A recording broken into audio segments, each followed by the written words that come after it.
vous souhaitez tendre vers l'autonomie, mais pas l'autarcie.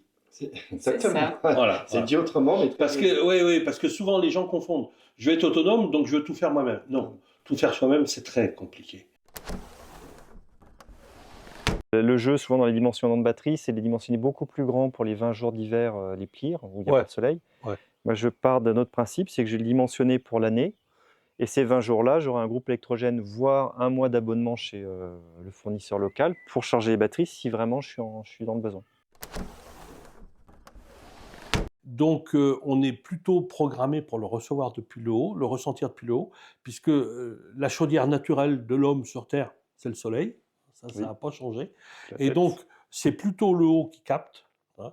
Et on a très peu d'écran par rapport au haut si on exclut les vêtements. Mais les parties nues, c'est les mains, la Et tête. la tête.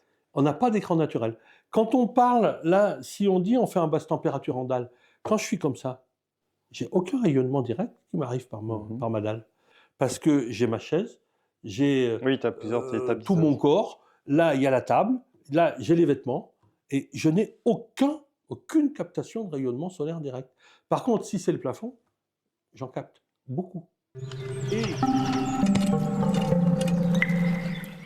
vous aimeriez, vous, tendre vers l'autonomie. Donc, j'ai entendu un nom, on peut le dire, Oui, Barnabé Chaillot. Barnabé Chaillot, qui est ami de nos hôtes et qui va aussi, vous êtes dans une mouvance, hein, voilà. Et donc, Barnabé, chez lui, il récupère beaucoup d'énergie gratos. J'imagine que c'est un petit peu votre objectif aussi. Exactement. 100%. 100% l'objectif. Et donc, votre objectif n'est pas forcément de tendre vers une maison hyper isolée, hyper performante, à moins que ça soit... en fait, je dis n'est pas, j'anticipe, peut-être que c'est ça. L'objectif, c'est aussi pour ça que tu es là aujourd'hui, c'est la démarche d'habitologue que tu as expliqué plusieurs fois dans tes vidéos. Okay. C'est avant de prendre des décisions techniques, on veut comprendre comment habiter cette maison et ses avantages et ses défauts. D'accord. Donc, j'ai effectivement des a priori ou des idées en me disant tiens, ça serait bien de faire ceci ou cela, mais justement, je veux qu'on en parle aujourd'hui pour savoir si je me fourvoie. Voilà, on veut potentiellement mieux l'isoler, mais c'est surtout, j'aime beaucoup quand tu parles le terme de confort. D'accord. On veut une maison qui est un confort et dans lequel on ait retiré le plus de produits type polystyrène, par exemple, qui gave cette maison aujourd'hui, parce qu'on n'aime pas ce genre de produit, puis on l'a tenu au feu en plus, on n'aime pas. Voilà, mais après, c'est le début de la recherche, et c'est pour ça qu'en tant qu'habitologue, tu es là. Pour nous, c'est le meilleur moyen de réfléchir à tout ça sans tomber dans des partis pris, voilà, comprendre. Ouais, ok. Eh bien, j'espère que ce soir, vous me direz, bon, on a compris. Et donc, votre projet, en vous installant ici, quel est-il ? L'idée vient à l'origine des baronnets qu'on avait rencontrés il y a quelques années, maison autonome en Bretagne, qui on a beaucoup discuté, les baronnets, famille Baronnet. Ouais. Et on a ce désir d'être dans une maison autonome au niveau des énergies, mais très connectée au niveau social. Alors je reprends exactement le terme de Patrick Baronnet, mais il n'y a pas mieux comme phrase. Bah ouais.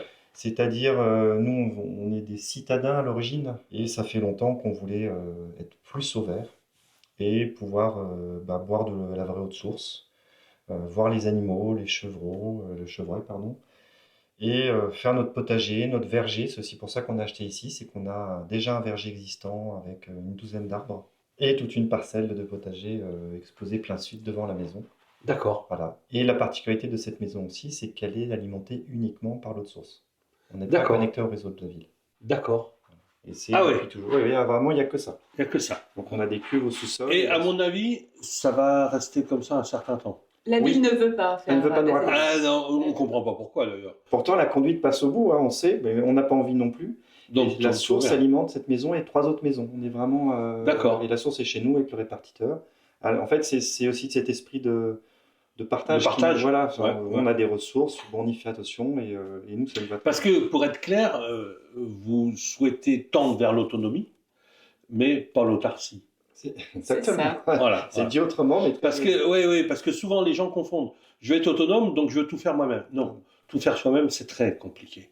Je ne sais même pas si c'est très souhaitable, parce qu'il n'y a plus de vie sociale, il n'y a plus rien du tout, quoi. Donc, Non, et puis c'est très important pour nous, la vie sociale, le ouais. marché, la proximité de la ville, la culture, les copains. qu'on les s'est fait, copains, oui. ok, On ne veut ok, pas perdre ok. ça. Bon, nickel. Eh bien, ça, c'est un super projet.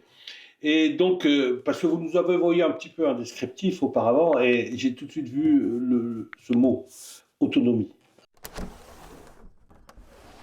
Donc, vous pensez pouvoir exploiter pour produire de la nourriture combien 1000 mètres Non, moins, Là, un peu moins je crois qu'on a 200 mètres carrés là, de terrain en de bas. potager. Ok, là qui est super plat, Voilà. Et donc en peut-être, espalier. Là, ouais. En fait, il faudrait qu'on voit, parce qu'on est quand même à 740 mètres d'altitude, donc il faudra qu'on mette une serre pour pouvoir Ouais. avoir une autonomie l'hiver, Oui, sachant qu'on est plein sud.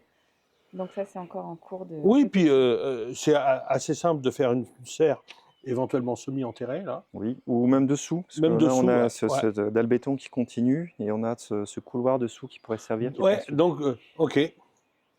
Enfin, tout, voilà, c'est le début. Comme disent nos amis canadiens, une serre d'abondance. C'est ça, une C'est serre ça. d'abondance. Ouais. Ok. Et après, on a tout le verger qui s'étend sur la suite du terrain, parce qu'on a un terrain un peu en terrain qui est un triangle, peu en biais. Voilà. En biais, hein, ouais. Et là, sur ce potager, sur ce verger, on a tous les arbres. Voilà, donc ce que nous On voit le disait noyer, là, c'est le tout Amélie, premier. donc des fruitiers, pas mal de fruitiers, Oui. quoi. Ouais. Et ça nous a aidé à la décision aussi, c'est que les fruitiers sont déjà là, ils produisent. Alors, ils sont un peu vieux, mais ils produisent. On a du poirier, de la cerise, enfin. Et ça, c'est très bien. Ouais. Ça évite d'avoir à attendre 5-10 ans qu'ils commencent à donner. Totalement, totalement. Et hier, quand on est sur la route, avec Geoffrey qui est derrière la caméra, donc qui œuvre là, on avait failli avec ma belle acheter vers Charolles. Mhm. Alors bon, depuis les bouleversements climatiques, ça s'est un peu arrangé, mais on avait trouvé un truc qui nous plaisait. Quand on a demandé à l'agent immobilier pourquoi il n'y avait pas d'arbres fruitiers, il dit c'est simple, ici on peut pas parce qu'ils gèlent trop. Ah oui. Trop longtemps, trop tard. Et les seules choses qu'on peut avoir, c'est éventuellement un peu de noyer. Encore, ça fait pas tous les ans. Et donc, ça a été rédhibitoire pour nous. Ah non, c'est Non, c'est pas possible, ça on peut pas. Mais pour autant, c'était magnifique, quoi. Ouais. C'est ça aussi qui nous plaît ici, c'est que toute cette face de la maison est plein sud. Donc on est face à la vallée et on a le soleil l'été de 8h jusqu'à plus de 20h. Et l'hiver, un peu moins, ça doit être du 9h, 17h, j'avais calculé. Ah, ce qui est quand même pas mal. C'est Hein. très très bien. 9h, 17h, Ouais. c'est bien. Hein. Vraiment, on est face soleil. Hein, donc, puis on n'a pas de trop vallons sur les côtés qui nous bouchent la vue. Donc, Ouais, et puis, ces conceptions, il n'est pas bioclimatique le chalet, mais quand même l'avant-toit, oui. Donc on a une bonne casquette, là on a une casquette naturelle pour le sous-sol, donc éventuellement ici peut-être un peu de protection si oui, besoin. parce que c'est là où ça va prendre. Ouais. Voilà, c'est là où ça va prendre. Mais on le voit très bien dans la chambre, la petite chambre verte. La casquette permet vraiment de protéger des rayons du soleil quand il fait chaud. Ouais. Parce que là, nous, on voit déjà plus le soleil. Ouais. Parce que l'avancée doit faire 1,50 m, donc c'est bien construit. Et donc là, c'est la chaufferie d'origine qui n'a jamais été exploitée. Et donc sur le plan, il y a deux conduits de cheminée qui ont été installés et créés, qui n'ont jamais été utilisés puisqu'ils n'ont pas fait de chauffage type chaudière fioul ou équivalent. D'accord, ils chauffaient au bois. D'accord. A toujours été chauffé au bois. Et comme on est sur notre source, on a notre surpresseur. Surpresseur qui est là. Nous fait notre réseau d'eau. Très bien. Et là, on arrive donc sur la levée de terre qui est derrière, enfin sur le niveau supérieur qui est derrière.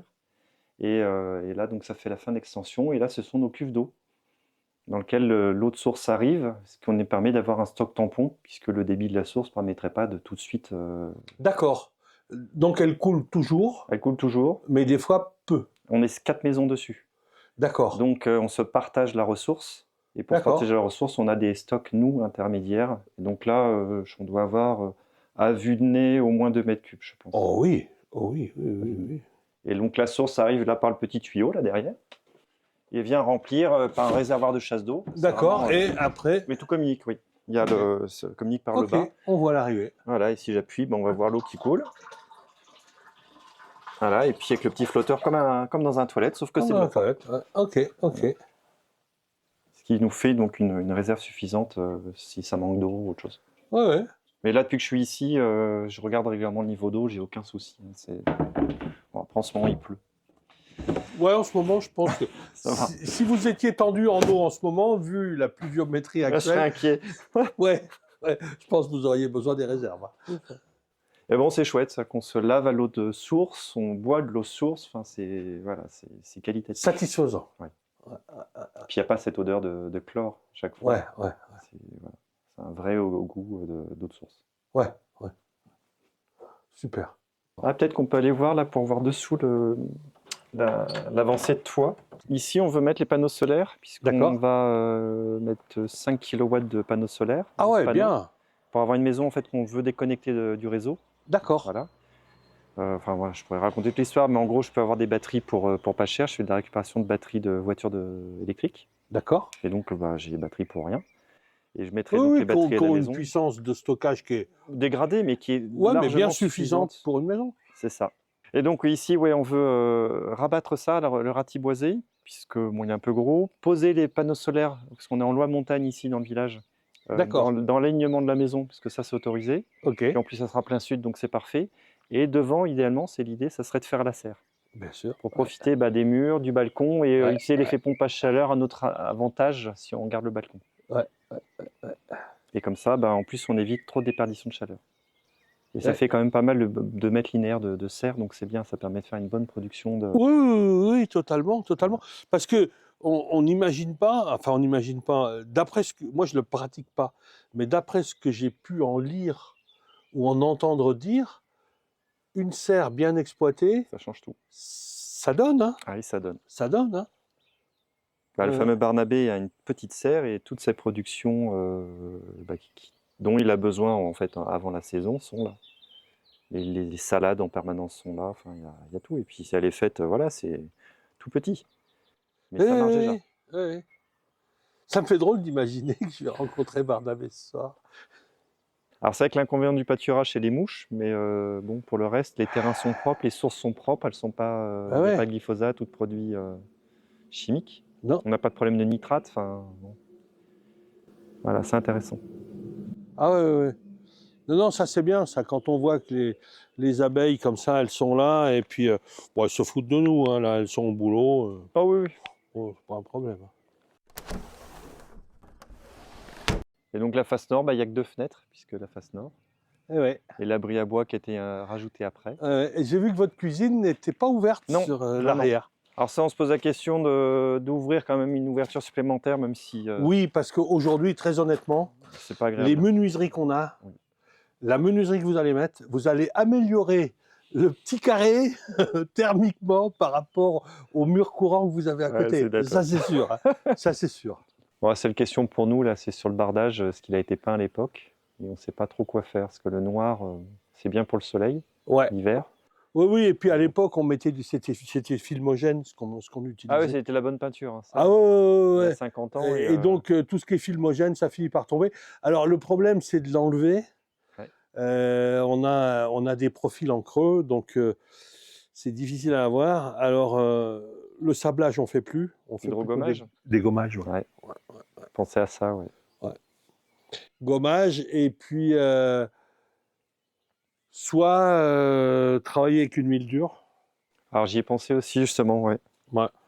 Mais bon, globalement, et quand on entend les gens nous dire maintenant... Ou laisser à nu. Ouais. Hein, les gens nous dire, je mets du bardage mélèze parce que je veux que ça tienne.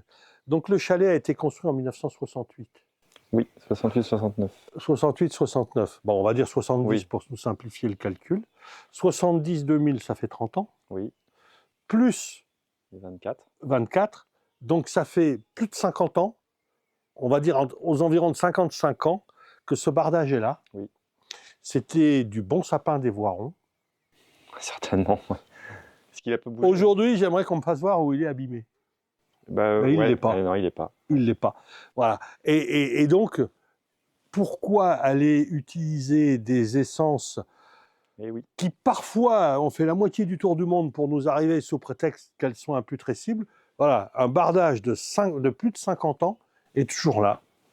Et bon, on est au nord, donc c'est pas là qu'il est le plus Même au agressé. sud, hein, il Mais est- même au sud, j'ai ouais. regardé tout à l'heure, ça va, hein, ça va. Et puis je suis pas sûr qu'il ait eu une couche de peinture tous les 3 ans. Hein. Et Ça, d'ailleurs, c'est net. d'ailleurs, c'est peut-être pour ça C'est peut-être qu'il va bien, voilà. qui va bien. Voilà, parce qu'on a tendance à trop en mettre. Mais on voit quand même que c'est le soleil qui attaque, hein, parce que les parties qui sont sous les avant-toits, Elles n'ont pas bougé, oui. pas bougé. Hein. Mais ce qui est marrant, c'est que là, ça prend jamais le soleil. Hein. Parce que là, au nord. Oui, mais la luminosité. Ah, simple luminosité. La d'accord. luminosité, on a quand même du rayonnement Oui. qui arrive, et on a la pluie aussi, nous dit Yolande, effectivement. Oui. Mais bon, la pluie, elle est quand même rarement à 45 degrés par rapport au... Elle est encore moins sur l'avant-toit, c'est vrai, c'est vrai. Alors, Oh. j'ai eu l'exemple il y a très longtemps des premiers bois exotiques d'import dans la Manche, donc, Ouais. dans le Cotentin même. Donc, c'est assez humide là dans le Cotentin. Ouais. Et le bois a complètement pourri. Bah ouais. Et donc, on a dû changer les ouvrants parce qu'il était, mais il se désagrégeait en fait. Ouais, on a des essences locales qui vont très bien. Jamais oublier que le Mont Saint-Michel, pour les toits les plus bas, c'est du tavaillon de châtaignier. Il n'y a que ça qui tient. C'est vraiment du tavaillon de châtaignier sur les toits les plus bas du Mont Saint-Michel. Parce qu'ils ont les embruns, etc. Ouais, Et ça prend, ouais. tient.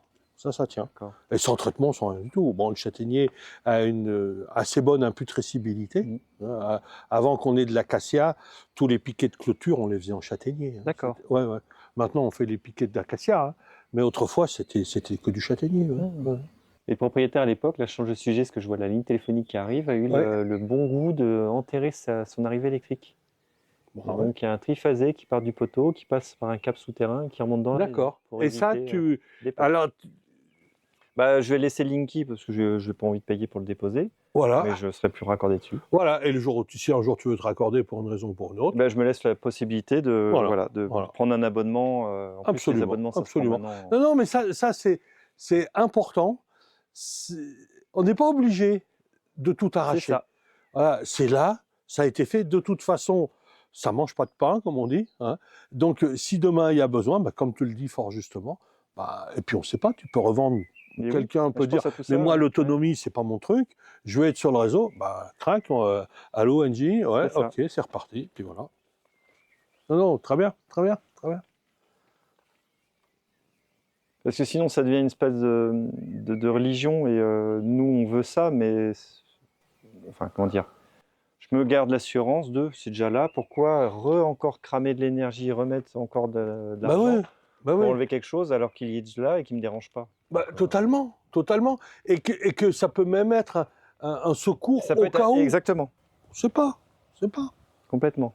D'ailleurs, j'ai prévu l'installation avec l'espèce de gros onduleur qui accepte une entrée courant si j'avais un souci parce que le jeu, souvent dans les dimensionnements de batterie, c'est des dimensionnés beaucoup plus grands pour les 20 jours d'hiver, les pires, où il n'y a pas de soleil. Ouais. Moi, je pars d'un autre principe, c'est que je vais le dimensionner pour l'année.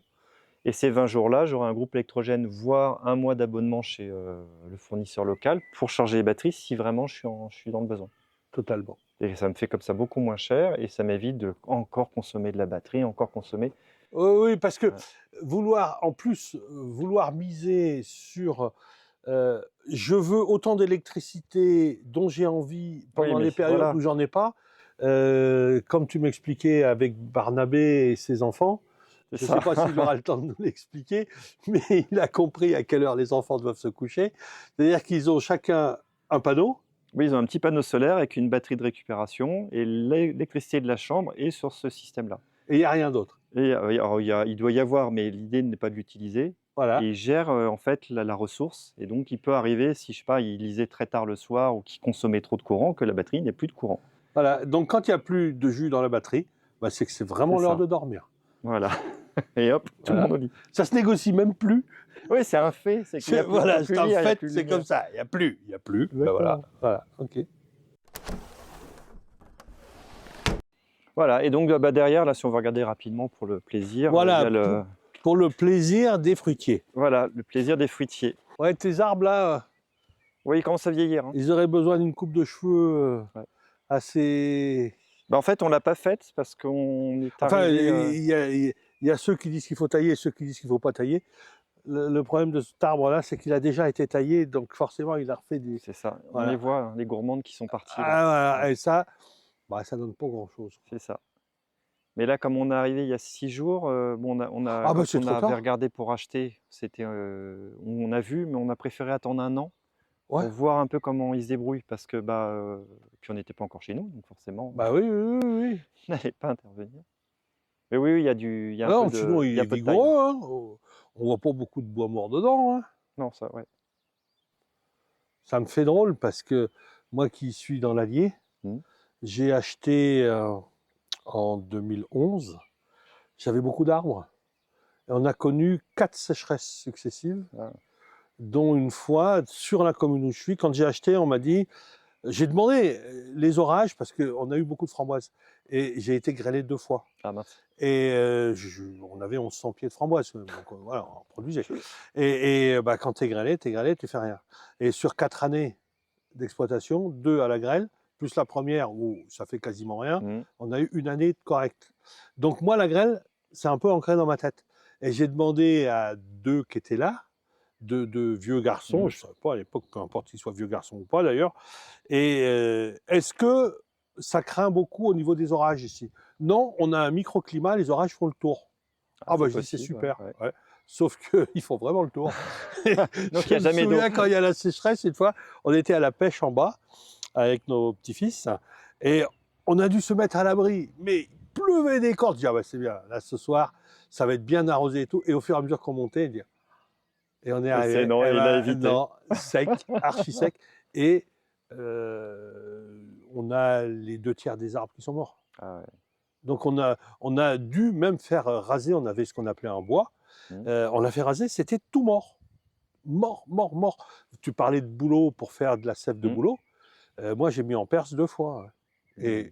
plus de boulot, hein, plus rien. Fini, ouais. Donc, ouais, ça me fait drôle de voir, voilà, on est en montagne. Et on Là, sent il y a de l'eau, ouais. qu'il y a de l'eau. Voilà. D'ailleurs, c'était dans nos demandes et nos critères de recherche, c'était de l'eau. Après, on aurait pu faire. Ce Mais qu'on sans voulait, eau, il n'y l'eau. a pas de vie. C'est ça. Pas de vie sans eau. Et on pouvait gérer pour la maison avec les eaux de pluie, parce que ça, les baronnets font ça aussi. Oui. Et, je connais plein de gens qui ont fait ça.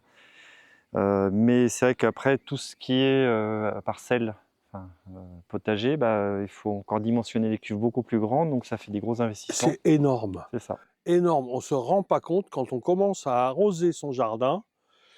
Mais petit à petit, moi j'avais un puits et au fur et à mesure qu'on avançait en sécheresse, Ouais. il arrive un moment où tous les 2 jours, tu fais 3 arrosoirs d'eau. 3 arrosoirs d'eau, tu gardes Pas 2 grand pieds de chose. tomates. Ouais, Hein. c'est ça. Donc j'avais commencé avec un jardin de 180 mètres carrés et puis Ça a terminé tu par un finis, petit tu as carré. 3 pieds de tomates cerises, hein, c'est terminé. Et le reste, ouais, ok, j'ai semé. Et c'est là où l'autonomie, vraiment, À ses limites. l'autonomie autarcie, on se dit, quand il pleut pas, on mange pas. Ouais. Donc non, on est content d'avoir un commerçant à côté qui nous vend des patates au Ouais, kilo. complètement. Ouais. Euh, Donc, L'avantage, on a c'est des que tu n'as pas à fuyards. désherber dessous. Ouais, c'est ça. Ouais. C'est tout mort. Voilà, c'est tout Donc, mort. ouais. Mais là, il fait J'avais plus. un ancien collègue, il appelait ça les arbres de cimetière. C'est ça. Et le truc, c'est que là, maintenant, il fait 2 mètres d'épaisseur. On a regardé. Ah, mais l'autre fois. oui. Il prend, en fait, sur la parcelle pour les voitures. Bien Ce qui serait sûr. pratique pour le chemin. Et là, s'il n'y a pas d'oiseaux dedans ou rares. Ah ben non, ils y vont voilà, pas, même les araignées ne s'y installent pas. C'est ça. Donc non, il n'y a rien là-dedans. Qu'on voit un jour pour mettre une haie bocagère ou type bocager. Parce que Ouais, voilà, ouais. dans ce Alors, style-là. même une haie potagère, hein, elle ferait. Hein. Une haie, il faut 2 mètres, bah ouais, tu Ah, on les les as. a, Hein. là. Et là-dedans, bah oui, ça produit. Donc, effectivement, quand tu veux faire à manger, tu marches Tu vas un à la peu. haie, ouais. Ah, C'est pas grave. ok, c'est pas grave. Hein.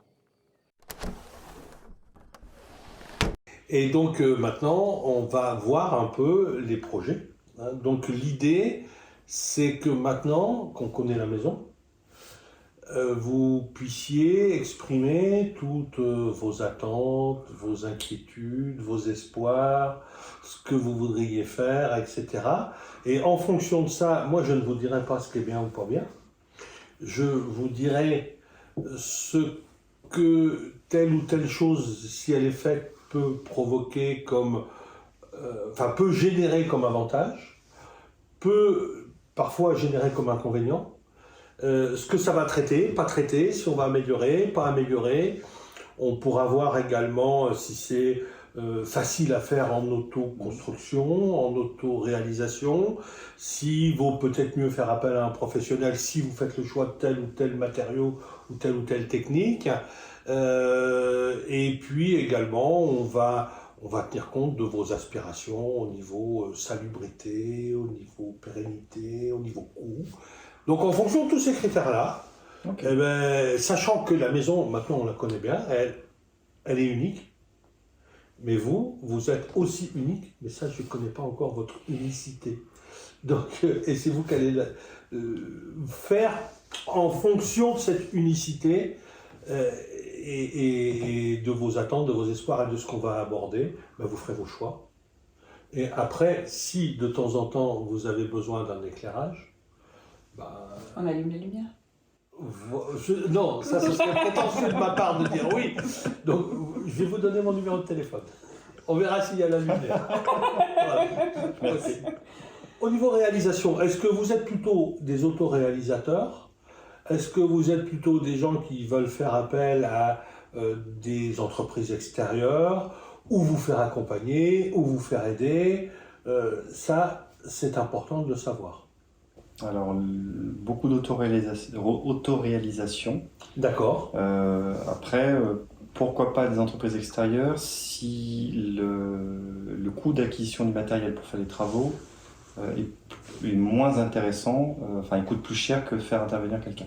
Ok, oui, d'accord, je comprends. C'est vraiment pragmatique. Je préfère faire moi-même parce que faire toi-même. Ça m'amuse et j'aime bien ça, sinon yoga.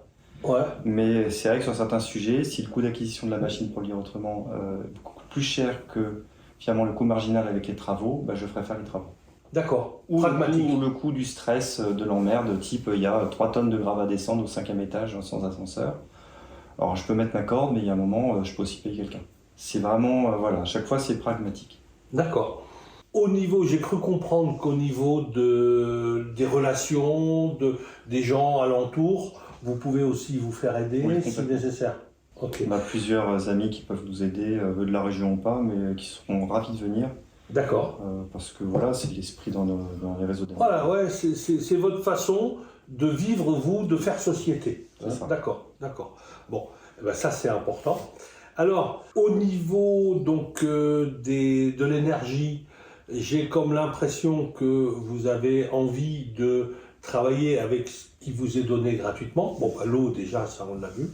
Alors c'est pas une énergie, c'est une ressource, mais c'est important. Hein. Et donc, le soleil, vous avez choisi un endroit qui vous permet d'envisager sereinement de pouvoir vous faire aider par notre astre solaire. Hein. Préféré. Ok. Donc, tu nous as déjà plusieurs fois, Martin, parlé du fait d'utiliser des batteries, de récupérer des batteries. Donc, le photovoltaïque n'est pas quelque chose qui vous rebute. Non, c'est ce vers quoi on va aller. D'accord. Au moins au minimum pour l'électricité.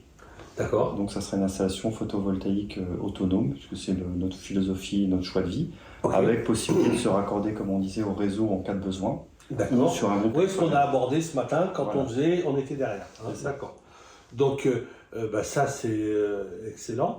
Donc on a abordé aussi le sujet parce que vous êtes sous la loi montagne. Oui. Hein, donc vous ne pouvez pas faire n'importe quoi. Hein, mais par contre, vous avez déjà vu que vous pouvez avoir 5 kW de crête. Oui, on pourrait mettre plus, mais nous, en termes de besoin, on estime que 5 kW, ça correspond déjà à un abonnement, un peu moins qu'un abonnement habituel électrique. D'accord. En crête, on est d'accord. Oui, totalement. Ouais. Mais normalement, ça nous couvre les besoins et on a de l'espace parce qu'on a du mètre carré, donc on pourrait développer. Au pire, s'il fallait en mettre un ou deux, c'est pas trop un problème. D'accord. Mais l'idée, c'est pas de se dire parce que l'énergie est gratuite, dépensons-la sans compter.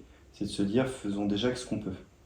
Oui, tout à fait. Et ça c'est très bonne approche parce que pour ceux qui n'auraient pas cette approche-là, se dire que j'ai 150 mètres carrés de toit, je peux mettre 150 mètres carrés de panneaux photovoltaïques parce qu'il y a la possibilité et comme ça je pourrais consommer ce que je veux, sous prétexte que je ne paierai pas mon électricité et donc je ne vais pas polluer, etc. Eh ben, des panneaux, ça se fabrique, ça consomme des ressources, ça se recycle, certes, mais c'est encore du travail. C'est à chaque fois qu'on fabrique, qu'on utilise des ressources, qu'on transforme, on consomme de l'énergie pour le faire, on émet du CO2 lorsque l'on fait, et donc ça n'est pas anodin de se dire que on va aller à l'infini parce que l'infini nous est possible. Donc vous vous limitez et c'est une approche de la résilience que vous avez déjà faite. La résilience étant, là aussi je le dis pour ceux qui ne le savent pas, l'approche qui permet de se dire qu'est-ce qu'il va me falloir en minimum pour pouvoir continuer à vivre de façon correcte et agréable. Hein, donc on est d'accord sur le... Ah, on est d'une génération où on a une notion de confort, et ça, on va pas voilà, se remettre à habiter dans une caverne, ça ne nous intéresse pas. Ou alors confortable. Non, ça, un troglo, sympathique, mais... Voilà, très sympathique, ça peut exister. Voilà, une notion de confort, mais c'est pas parce qu'on est confortable qu'on prendra la clim. D'accord. Je pense qu'on peut largement se passer d'une pompe à chaleur ou d'une clim révertible ici, puisque tout s'y prête. On serait en cœur de ville avec peu d'accès à tout, oui, pourquoi pas, mais tout se fait au cas par cas. Oui. Et le cas ici est favorable, on est maison plein sud, on a des sources à 11 degrés l'été, enfin il y a tout ce qu'il faut, donc c'est plus facile. Et l'hiver aussi. Et elles sont chaudes l'hiver, entre guillemets. Eh ben oui, 11 degrés l'hiver, c'est plus que la moyenne. C'est ça. Maintenant, au niveau de cette maison, l'avantage, je ne sais plus si on l'a dit ou pas dit devant la caméra, donc on va le redire, c'est que structurellement, elle est bien faite. Elle tient debout. Oui. C'est que des fois on arrive dans des endroits, le seul endroit qui est discutable sur ce plan-là, c'est l'abri à bois. Ouais, ça va aller, ça va aller, ça va aller. Hein. Il y a des endroits, c'est plus limite que ça quand même. Hein. Des fois on se dit, oh mon Dieu, par quel bout ils vont prendre ça. Donc voilà, non, chez vous, c'est aussi l'avantage de l'ossature bois. Parce que beaucoup de gens pensent, et là aussi je le redis pour ceux qui auraient tendance à penser que l'ossature bois n'est pas durable, cette maison a 60 ans ou 55 ans, voilà. Et ce qu'on a remarqué, enfin moi ce que j'ai repéré de plus dégradé, c'est en fait la tête de balcon. Oui, tout à fait. Et c'est le béton. Les ferrailles à béton qu'on rouillait et qui ont fait exploser la tête, le bord du balcon. Par ailleurs, structurellement, pourtant c'est une ossature bois légère. Oui, complètement. On a quand même des structures, rappelons-le. Faudrait ouvrir pour voir, mais on ne va pas le faire. Mais c'est soit de la planche de 27, soit de la planche de 32, soit de la planche de 38. Voilà, c'est ça l'épaisseur. Donc, et la largeur, la section, c'est, je pense que ça doit être du 32 par 100, probablement. Hein. Et le tramage est probablement tous les 60 cm. Voilà. Donc, et ça, voilà, ça a apporté, parce qu'il y a eu une époque, on se rappelle les traces par neige. Hein. Donc, il y a eu de la neige ici quand même. Oui, elle a été conçue pour porter. Ah oui, ça résiste. Hein. Alors, j'ai une dernière question concernant les murs, parce que là, on a parlé de l'ossature bois. Oui. Mais il y a quand même le sous-sol avec les 3 faces qui sont visibles, qui vont se retrouver techniquement en retrait par rapport à cette ossature, enfin, cette isolation qui va déborder. Le parpaing va laisser sortir ce qui doit sortir. Et à l'intérieur, tu vas mettre de l'isolant. Moi, je ne mettrai pas épais parce que c'est vraiment pas une grosse surface. Elle ne sera pas occupée à plein temps. Non. Et là, au niveau chauffage, je vais dire franchement comment je résoudrais le truc, moi. Parce que ça, tu dis, c'est l'atelier couture. C'est ça. Donc, ça veut dire que, si j'ai bien compris, c'est pas toi qui vas aller à la couture. Non. Voilà. Donc, de temps en temps pour réparer les machines, mais voilà. Voilà. Bon, chacun son... Il y a une répartition des rôles. Voilà. Écoute, à partir du moment où c'est convenu, ça va convenir à tout le monde, c'est très bien. Et donc, quand Amélie voudra le descendre, coudre, ce qui est important, c'est qu'elle ait un temps de réponse rapide. Oui, c'est ça. Oui, voilà. Pour avoir un confort.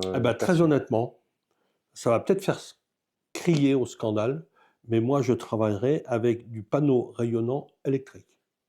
Ah oui. Oui, qui s'allume tout de suite. Point.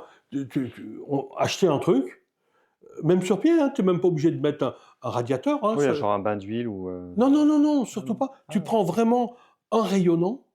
Là aussi, je te donnerai des coordonnées. Mhm. Un rayonnant qui va travailler. Alors, les rayonnants, on les connaît dans le temps. On avait cette espèce de résistance qui venait rouge incandescente Ouais, un et un grille-pain. réflecteur derrière. Mhm. Bon, ça, c'est les ancêtres. Hein. Aujourd'hui, on a nettement amélioré le système, mais ça reste basique. Donc, soit tu as effectivement une sorte de parabole, Mhm. parabolique, ou simplement une forme arrondie. Tu as une résistance de vent avec quelque chose qui fait que tu ne vois pas ta résistance.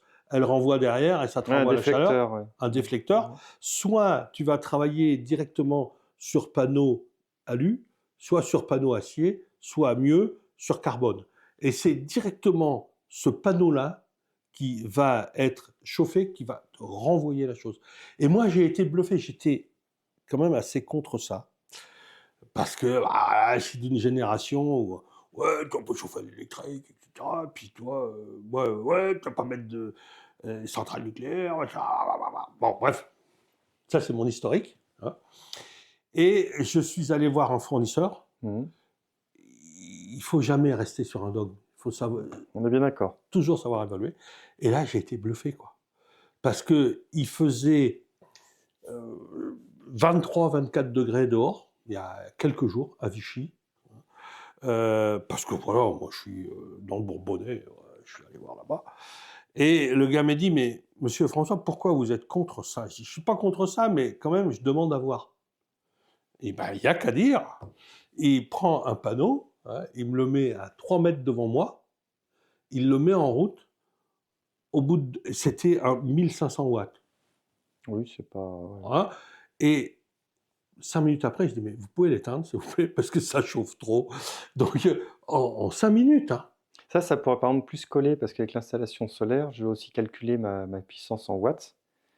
Parce que bah, plus je tire, plus il faut que je la recharge. Et puis voilà, c'est pas une source infinie. Il y a un moment. Voilà. Ah ben, quand les batteries sont vides, elles sont vides. Voilà. Et qu'après, il y a des priorités. C'est-à-dire que le chauffage, c'est bien, mais si par exemple. Il y Après, a plus chérie, tu d'eau, veux coudre, tu voilà. vas me coudre en haut. Bon, Alors en fait, dans cette pièce, pour tout dire, on veut mettre un sauna. Parce d'accord, qu'on a les fameux conduits de cheminée qui sont là de l'origine, qui n'ont jamais été utilisés. d'accord. Et on aime beaucoup le sauna pour ses vertus relaxantes et pour le corps. Et là, on s'était dit, vu que ça sera un sauna à bois, pour l'usage qui restera, parce que l'hiver sera peut-être plus rare, pour la partie couture, bah d'ouvrir la porte du sauna et de faire une flambée.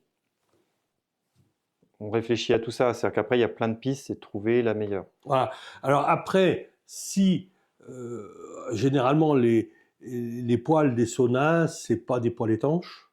Non. Maintenant, peut-être qu'il y en a. Je suis pas au courant des dernières techniques. Après, je du pense que ça sauna. peut se créer parce que les premiers. Alors, j'ai regardé, je vais faire le singe savant, mais j'ai regardé un reportage sur l'histoire des saunas, enfin tout un descriptif.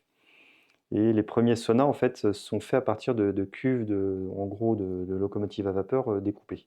D'accord. Et la cuve qui servait à mettre l'eau pour faire la vapeur, et en fait, il n'y a plus d'eau, il y a des cailloux.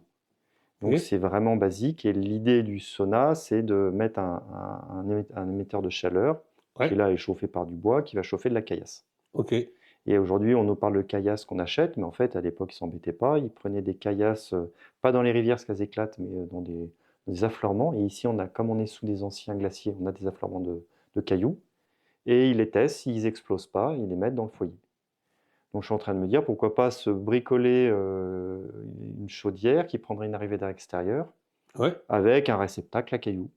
Parce que Ouais. finalement, c'est qu'un émetteur. Hein, donc, Oui, totalement, totalement. Donc, oui. Mais là, je suis sûr qu'avec Barnabé, oui, on va vous allez pouvoir trouver des on va solutions. réfléchir. C'est pas un problème. Alors, on va maintenant parler du chauffage. Donc, il y a là encore, il y a plein de solutions. Hein. Dans la globalité, on peut dire, on va raisonner pièce par pièce, mais on en a parlé un peu ce matin. je crois, ou non, ou c'est hier avec Pierre, je ne sais plus. Quand on voit trop de monde trop rapidement, on Oui, sait c'est plus le problème, avec qui on a parlé de quoi. Mais compte tenu du niveau de performance qu'on devrait atteindre avec nos 120-140 mm en mur. Certains vont dire non, mais t'arrêtes de parler de haute performance avec du 120-140 mm. Bah, par rapport à ce qu'on a aujourd'hui, je suis désolé, c'est quand même de la haute performance. Et la mamie qui vivait là, elle est morte à quel âge? Je ne sais pas. Mais en tout cas, elle y a vécu très longtemps. Ah, longtemps, oui. Voilà. Et donc, elle n'est pas morte de froid. Non. Et elle a probablement pas été hyper malheureuse du froid ici. Ah non, puisqu'elle a vécu jusqu'au bout, Voilà. avant avec son mari, ça s'est Donc, fait. donc, on est déjà dans de la très haute performance. Hein. Et donc, ce niveau de haute performance qui rejoint la demande d'Amélie, c'est j'aimerais bien avoir une température régulière partout. Voilà. Eh bien, on n'a pas des volumes monstrueusement grands, même si c'est très confortable. Hein.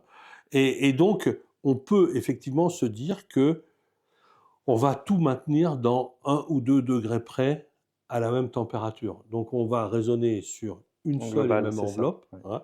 Après, on peut se dire, est-ce que je cherche à être dans le confort en étant très dévêtu ou très peu vêtu? Ou en m'habillant, ouais. Ou en m'habillant un peu. Ou est-ce que je suis prêt à m'habiller beaucoup et chauffer très peu?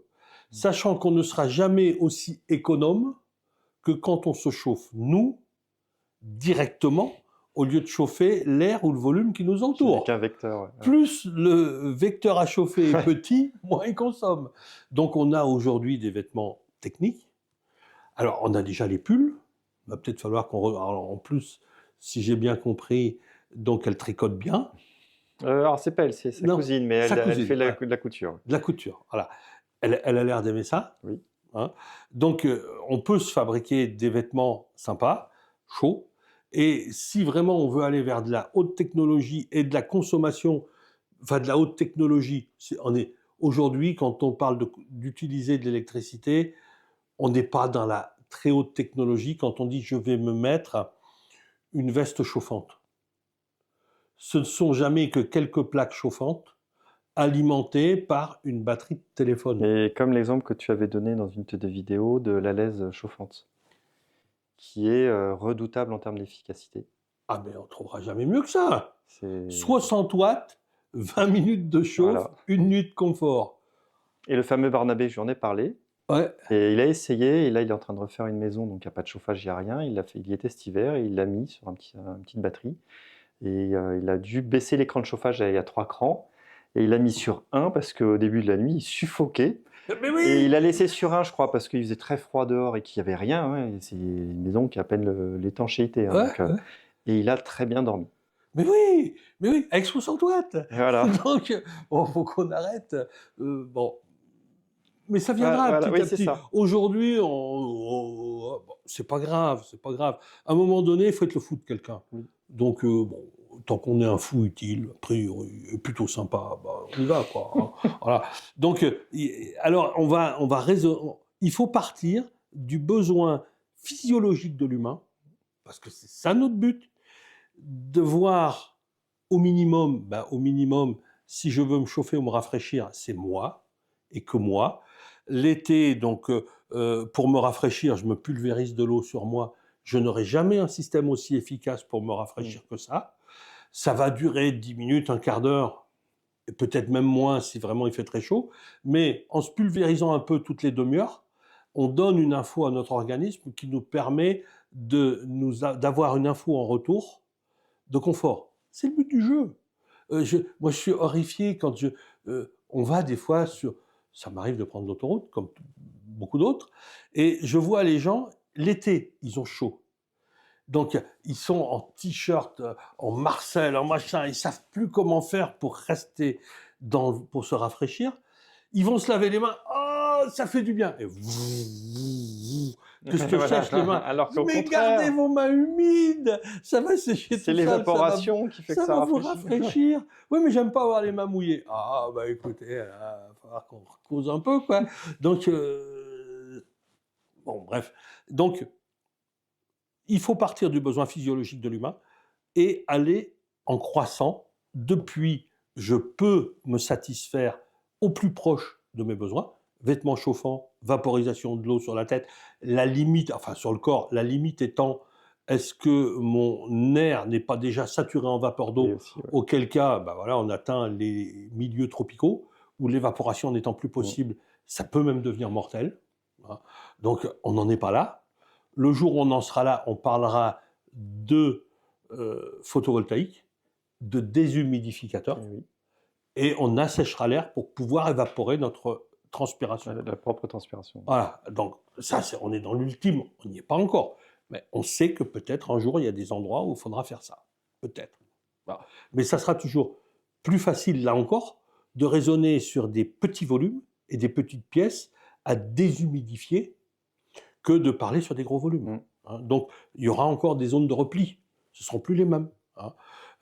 Et après, on va essayer de raisonner sur, notamment pour le chauffage, de l'infrarouge. Et si on devait corriger thermiquement, on peut aussi, alors c'est ce qu'on a vu hier, donc vraiment on va faire un reportage dessus, là, on a fait plein de vidéos, c'est Idéal Therme, on peut donner le nom, il mérite que les gens aillent voir leur site, vraiment. Nous on a visité hier, on a vu un client, etc.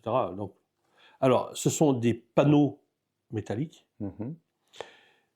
qui font 5 mm d'épais. Ils ont des dimensions fixes et chaque panneau contient 0,3 litres d'eau. Donc vraiment très très peu. Oui. Et donc le principe, par exemple, si tu veux chauffer les pièces, tu peux derrière ton placo ou ton parement ou autre, quand tu auras mis le pare-vapeur, tu auras mis de quoi créer de l'épaisseur pour faire circuler tes fluides. Oui. Là-dedans, tu mets ton panneau, tu envoies de l'eau. Alors, je résume, Idéal Therme l'expliquera bien mieux que moi. À un moment donné, il faut quand même mettre des protections, etc., parce que ça chauffe quand même. Mais il fait circuler de l'eau à moins de 30 degrés. Donc vraiment très, très... Dans toute la paroi. Alors, quand on est mal isolé, mais là, tel qu'on en a parlé, tu serais considéré, et moi, s'il m'en parle, je dirais, considère-le comme très bien isolé, c'est un panneau par mètre carré habitable. Donc ces panneaux font combien? 60 par 45, je ne sais plus combien. Ouais, mais je crois que c'est un panneau tous les 2 mètres carrés. Quand c'est très bien isolé, un tous les 2 mètres carrés, ouais. Un tous les 2 mètres carrés. Et on peut les mettre au plafond. Et dans l'idéal, c'est de les mettre au plafond. Puisque le rayonnement, donc on est plutôt programmé pour le recevoir depuis le haut, le ressentir depuis le haut, puisque la chaudière naturelle de l'homme sur Terre, c'est le soleil. Ça n'a pas changé. Et donc, c'est plutôt le haut qui capte.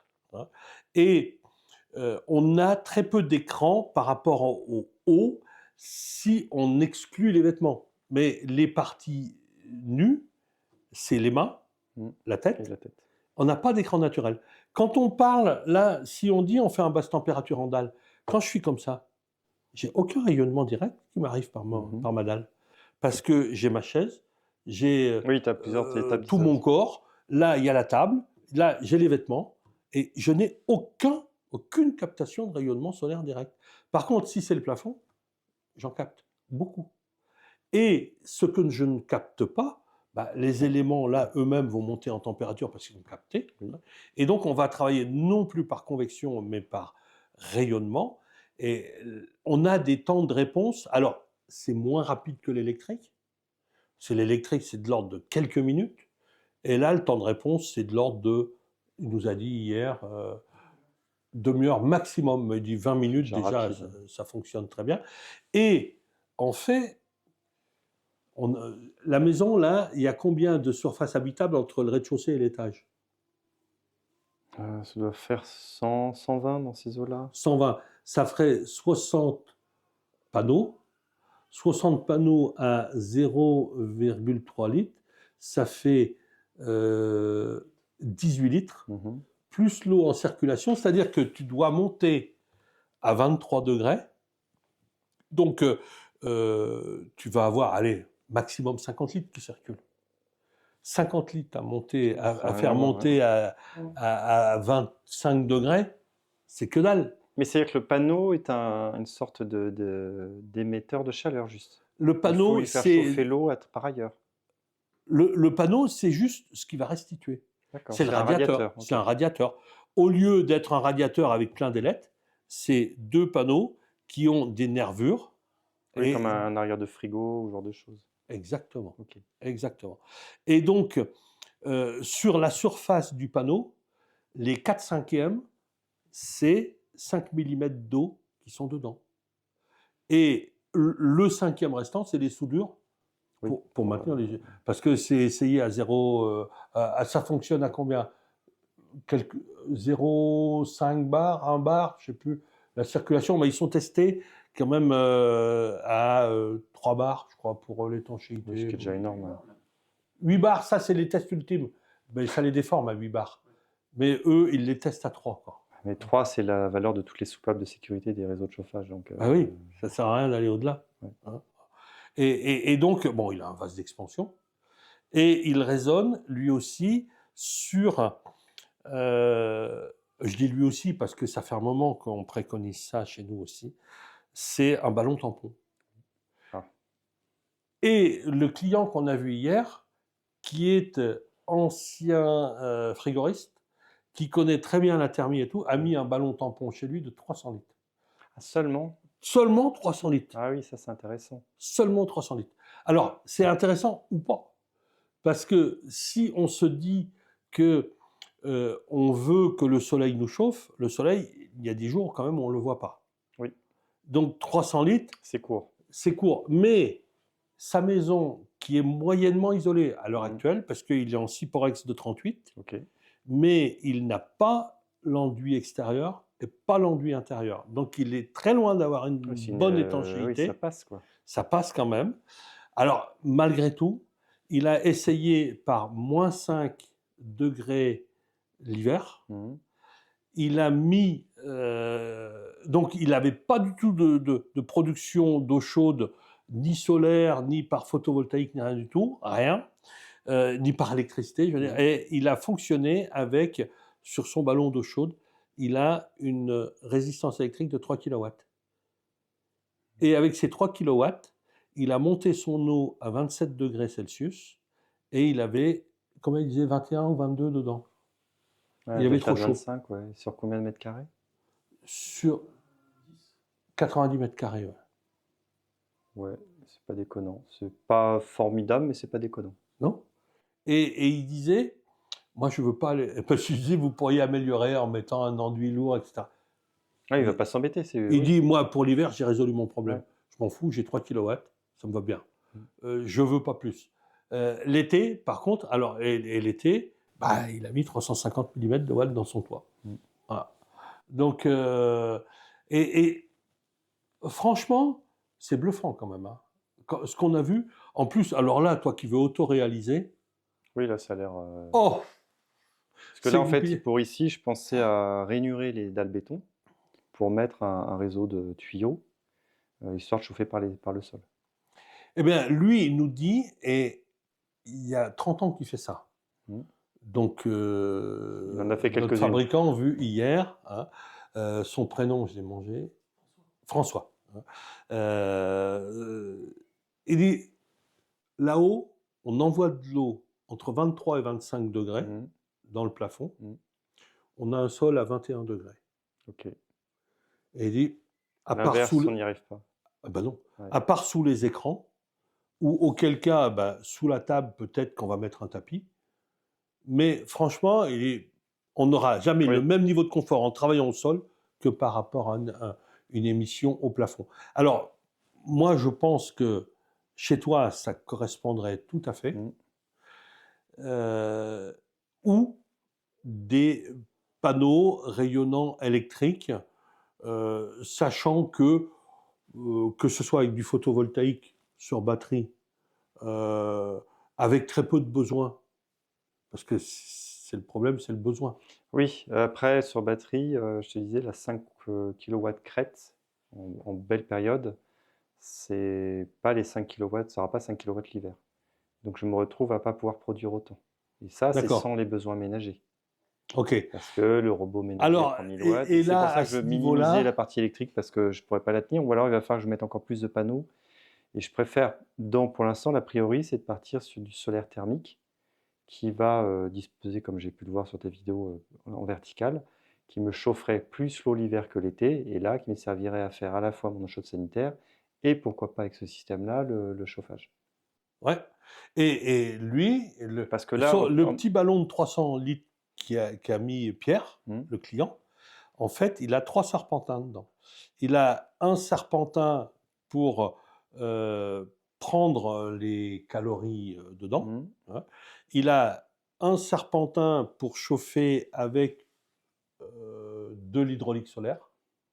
Il a un serpentin qui servirait à l'eau chaude sanitaire. oui, un échangeur en fait. Voilà. Par serpentin, ça marche très bien. Il n'y a même pas Ouais. besoin de faire des bains-maries en fait. Non, totalement, Ouais. totalement. Et il a sa petite résistance de 3 kW. Et voilà. Et il dit, avec mes 300 litres, ma 3 kW, et de temps en temps, et lui c'est pareil, il disait, moi l'hiver, si pendant 15-20 jours, il faut que je tire, et il disait, Oui, c'est marginal. parce qu'il est en Ardèche, mais il est en hauteur aussi. Hein. Ouais. Il est à Gravières, c'est haut. Hein. Et il disait, nous, du -5, -10, c'est pas rare. Quoi. Donc, mais ceci étant, quand on a -5, -10, en règle générale, on a du soleil. Parce que Tout à fait, pour qu'il oui. fasse froid la Il nuit, faut qu'il n'y ait pas les nuages. il faut qu'il n'y ait pas de nuages. Voilà. Quand il n'y a pas de nuages la nuit, s'il n'y en a pas le jour, ben on a du soleil. C'est ça. Et si on a du soleil, on chauffe. Et c'est là où peut-être le réservoir de 300 litres, dans un cas comme chez vous, Se fera le tampon. peut-être 700-800 litres. Moi, je pensais à une tonne d'eau. Ouais, ou une tonne Directement. d'eau. Ouais. Une tonne d'eau, tu as déjà une sacrée réserve. Hein. Ouais. Surtout avec les basses températures sur lesquelles on raisonne. Et c'est ça. Parce que si on raisonne sur je dois avoir 40 degrés de température au Les moins, deltas sont trop grands. et donc j'ai 70-72 degrés, j'ai 32 degrés d'exploitable, mais là, si on raisonne sur 25 degrés à 72, j'ai 67 degrés, j'ai 47 degrés de delta, et là, ça devient intéressant. Voilà. Et ce qui fait que je vais peut-être même baisser la quantité de panneaux solaires thermiques et sur des 2000 watts, en mettre que 2, par exemple, 2 ou 3. Je pense que ça a calculé, hein, mais Voilà, après, faut peaufiner le truc. Alors nous, on est intéressés, soyons clairs, hein, on lance aussi pour tout le monde, parce qu'on a essayé de regarder. Et quand on commence à se dire, on va raisonner sur... On va isoler, mais on va pas partir sur des trucs délirants, et on va essayer de calculer la puissance nécessaire pour chauffer en infrarouge. Et là, c'est presque impossible à modéliser. Tu y as regardé un peu, Geoffrey. Donc, s'il y a des thermiciens de haut vol qui s'ennuient le dimanche et que vous voulez mettre des formules au point, on est preneur. Hein. Et après, on pense, nous, que c'est, comme on en parlait ce midi, c'est beaucoup plus en prouvant des choses et en disant, voilà, moi j'ai fait ça, ça marche. Hein. Et donc, après... de 10, 15, 20, 30 exemples qui fonctionnent, on peut tirer des généralités. Voilà. Et, ok, on sera toujours dans l'empirique, mais bon, comme disent nos amis suisses, plutôt que faire un calcul précisément faux, on va essayer d'avoir une approche approximativement juste. Donc, on va s'en tenir à ça. En fait, là, sur les photovoltaïques, je fais un calcul un peu d'apothicaire, où j'additionne tous les consommateurs de base pour voir si ça tient. Ouais. Et par exemple, il y a un truc impressionnant, c'est que donc, tous ces onduleurs convertisseurs, en gros, c'est ce qui va, depuis la batterie, transformer le courant en 220 volts. Ouais. Des modèles très haut de gamme, par exemple comme Victron, qui sont des Néerlandais, ils consomment jusqu'à, en mode réaliste, 15 watts. Des modèles pas chers de fabricants pas connus, ça va prendre 70 watts. Sur une journée d'hiver, ça fait 500 watts ou 1,5 kg. Oui, ça change. Ça change beaucoup. Et c'est pour ça que je fais très attention, c'est que les petits ruisseaux font les grandes rivières.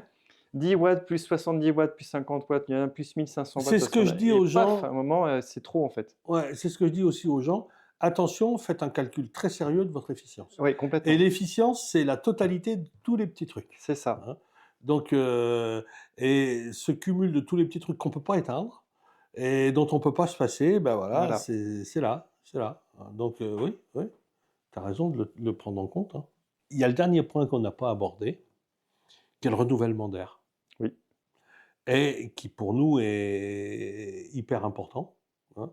Donc, Pierre, qu'on a vu hier, lui a opté pour une double flux. Moi, je ne suis pas sûr qu'une double flux apporte bien grand-chose par rapport à une simple flux. Je suis même à peu près persuadé du contraire, dès lors qu'on se penche sur l'impact global, fabrication-exploitation. Donc, si on s'en tient au renouvellement d'air, je préférerais une machine simple flux, mais avec calcul et analyse de l'humidité relative pour qu'elle s'autorégule Mmh. sur les teneurs en CO2. Ah, ça peut être utile. Ah ouais, Ouais. parce que là, Geoffrey l'a testé. T'as mis quoi chez toi en équipement qui permet de mesurer? Un petit capteur Netatmo. Netatmo, Mm. voilà. Donc c'est un petit capteur, mais qui permet de constater que très régulièrement, en l'absence de renouvellement d'air bien fait, eh bien, on est en pic De CO2. de CO2 Ouais. et on dépasse les combien? C'est 1500 ppm? Ouais, mais j'arrive quasiment tous les soirs pendant la nuit dans la chambre à plus de 1500 et Ah, c'est intéressant ça. et plus de 2000 dès qu'on est 3-4 dans une pièce. Mais avec mon niveau donc ça, de renouvellement d'air actuel Ok. qui est mal fait. Je le sais depuis longtemps. Aussi, ouais, des plantes vertes, comme dit Amélie. Ouais. Ouais, C'est vrai que pour la VMC, moi j'ai des gros a priori sur la VMC, que je trouve que c'est un appareil. Après, c'est un a priori, hein, voilà, tout évolue. Je trouve que c'est un appareil qui consomme beaucoup d'énergie. Alors il y a des solutions notamment simples, c'est de la l'humidité, comme ça elle consomme moins. De toutes les VMC à chaque fois sur lesquelles je suis tombé, elles sont toutes à chaque fois en panne parce qu'elles sont mélangées avec les gras de cuisine. Et donc ça fait des agglomérats de poussière et de gras qui colmatent l'espèce de turbine. Et ça ronronne. Voilà, c'est ces choses qui font que j'aime pas. Donc, jusqu'à présent, je m'en suis tiré dans les différents appartements que j'ai refaits par des tirants d'air point haut, comme dans un sauna, un point bas, point haut. Et je régule en fonction de la saison, plus ou moins ouvert. oui. Alors, le renouvellement d'air naturel, il existe. Mm. Il a longtemps existé. Au plus on avance vers l'étanchéification, Ah bah plus c'est obligatoire. plus Oui. la VMC, elle se négocie plus. Et si tu appliques les principes qu'on a évoqués, je pense que franchement, la VMC, il ne faut pas la pleurer. C'est des machines, ça fait 10 watts de turbine, une simple flux. Hein, on n'a pas, la double flux, je pense que quand on prend le coût des consommables consommés, il faut changer les filtres beaucoup. Alors certains disent oui, mais il y a des filtres lavables. Ok, mais il faut quand même les laver. Et je ne suis pas sûr qu'ils filtrent de la même manière une fois qu'ils ont été lavés. Mais bon, Oui, complètement. là encore, à voir. Hein. Mais quoi qu'il en soit, tu es obligé de filtrer parce que tu as les flux entrants, les flux sortants. Faut quand même faire attention. On peut insuffler des choses dedans, hein, notamment on peut avoir des développements de bactéries. Donc, bon. Pour toutes ces raisons-là, moi je suis simple flux. Ben bon, c'est pas une nouveauté que de le dire. Ça veut Puis pas c'est dire plus simple en plus à la maintenance. Une simple flux, c'est vraiment un moteur à la con. C'est hyper simple. là-dessus, Donc, si on veut limiter l'entretien, notamment au niveau des graisses de cuisine, par exemple, bah, c'est vrai, on met une bouche à filtre et on va avoir. Alors, c'est un manchon qui se met dedans. Ça se vend à l'unité, c'est pas cher. On fait une lessive. Et là, c'est uniquement pour bloquer la graisse gras qu'elle de n'aille cuisine. pas C'est ça. bloquer la turbine. Donc bon, c'est pas hyper complexe à filtrer. Hein. On n'est pas dans la micro particule. Hein. Et si à un moment donné la machine grille, ce qui peut se produire, ça va sûrement arriver à 20, 25, 30 ans. Hein. Bon, bah, on enlève la machine, on remet une machine, c'est simple flux, c'est vraiment de la petite machine. ça vaut 600 €. Bon, ok, c'est pas donné, mais à 600 €, on a une machine qui s'autorégule au niveau de l'humidité relative, qui analyse les teneurs en CO2 et qui analyse une dizaine de COV. C'est pas mal. Et même si chez vous, vous y ferez très attention. Moi, là-dessus, je suis assez un ancien. C'est-à-dire que j'aurais tendance à prendre les machines les plus simples possibles parce que de mon ancien métier dans l'électronique et l'informatique, je sais que c'est pas fiable. Ou fiable, mais à un sacré prix. Alors qu'un simple moteur monophasé, là, voilà. Mais Alors, après, une ce V- sont des choix ou des Alors une chapelles, hein. VMC, ça vaut 200 €. Voilà. Et je prendrais la VMC la moins chère. Limite, je lui mettrais un minuteur ou une connerie, un truc simple pour la programmer si j'ai envie. Et puis en avant, Guingamp. Alors, Parce que le problème, c'est une VMC avec des capteurs, bah, les capteurs ont des durées de vie. Donc, au bout de quelques années, il faut les changer. L'électronique ne va pas tenir. Ouais. Moi, je trouve. Mais voilà, c'est mon point de vue, hein. après, tu peux avoir une analyse de qualité d'air comme tu as, Geoffrey, Netatmo, ouais. Netatmo, hein, et qui est couplé Avec la machine. avec la machine. C'est ça. Pour moi, ça, c'est pas envisageable. Mais pour toi, a Moi, c'est priori, plus moi, c'est voilà. ton job. Enfin, ça a été ton job. Donc, on a Fabrice, un collègue, pareil, il a plein de systèmes qui sont... Il dit, mais ça fonctionne tout seul. Ouais, ok, d'accord, mais pour moi, non, ça J'ai fonctionne une pas sacrée tout couche seul. de techno les unes empilées sur les autres. Voilà. Mais bon, lui, c'est son truc. Toi, c'est ton truc. Bon, voilà, moi, mon truc, c'est plus d'aller voir si mes poules ont pondu. Bon, voilà, mais c'est peut-être aussi ton truc, hein, ça, on peut avoir plusieurs trucs, hein. Donc, mais très honnêtement, je pense que à un niveau d'étanchéification à l'air comme on envisage, il faut renouveler l'air en permanence. Et le coût du renouvellement d'air, c'est l'électricité que ça va consommer. Et l'électricité que ça va consommer, toi, pour aller 350 jours par année, c'est le photovoltaïque qui va l'entraîner, hein. Ah oui, complètement. Ouais. Donc le coût, il est zéro, quoi. Et les prises d'air, dans ce cas-là, pour la VMC, ça fait sur un extérieur? Ouais, Ah sur oui, par les petites... les grilles d'entrée ouais, d'air, les grilles sur les d'entrée, menuiseries, d'accord. le plus loin possible des prises d'extraction. Pour que l'air puisse cheminer. Voilà, pour faire bien ce balayage, tu détalonnes bien sous les portes. Mais franchement, je veux pas te dire mets une VMC, parce que c'est pas mon rôle de te le dire.